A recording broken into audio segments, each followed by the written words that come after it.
we are in the Wisconsin River at the Upham Woods site, and where we will try to understand what's the current state of phosphate contamination in those sediments and in the river.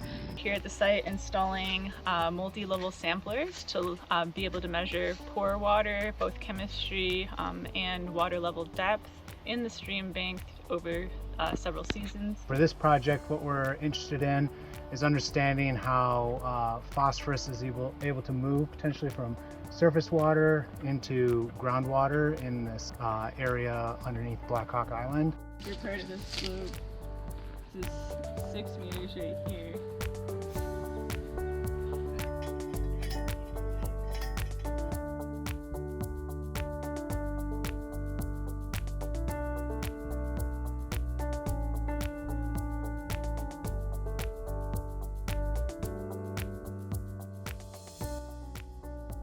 Those multi-level samplers, the things that were coiled up in the canoes, they stretched out super long and we put them in the ground.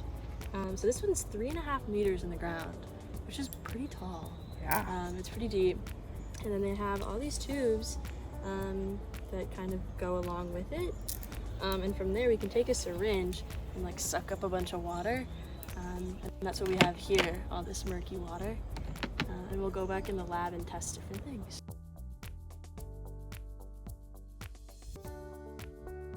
This topography would allow us to collect some physiochemical data about the river water, the pore water chemistry, and the river's bank sediments.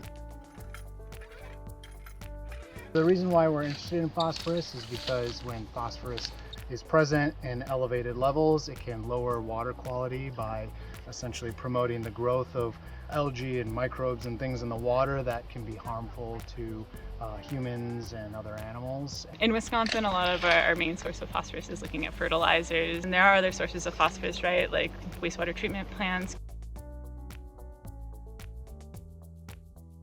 The groundwater on Black Hawk Island should be pristine. What this allows us to do is measure the role that these sediments play in essentially acting as potential buffer. Phosphorus can invade into this groundwater when the river stage is high.